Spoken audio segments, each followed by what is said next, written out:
अब थोड़ी सी अपने दिमाग को टाइट कर लो, क्योंकि बोर्ड ने वापस आपसे सवाल पूछ लिया है कि why is the Gupta regarded as the golden age of Indian art.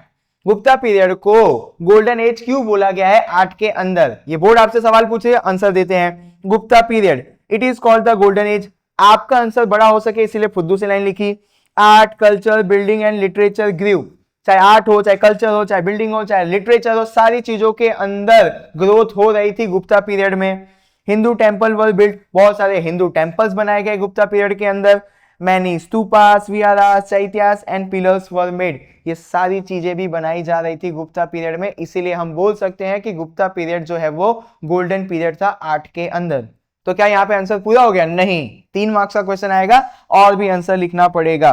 तो यहाँ पे मैंने लिस्ट बना दी है कि गुप्ता पीरियड के टाइम के टेंपल्स आज कहाँ पे देखने को मिलेंगे। तो पार्वती टेंपल हमको जबलपुर में देखने को मिलेगा, शिवा टेंपल हमको एमपी में देखने को मिलेगा, नरसी टेंपल एमपी में, गोप टेंपल एट जामनगर में। तो ये टेंपल की लिस्ट है, आप स्क्रीनशॉट ले लेना और याद कर लेना, मेरी कोई गलती नहीं है, याद करना पड़ेगा।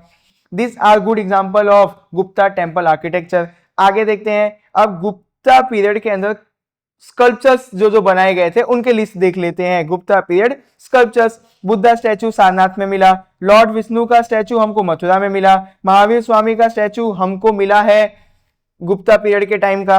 अब यहाँ पे देखते हैं, this are the best Gupta sculptures, list है, याद कर लेना।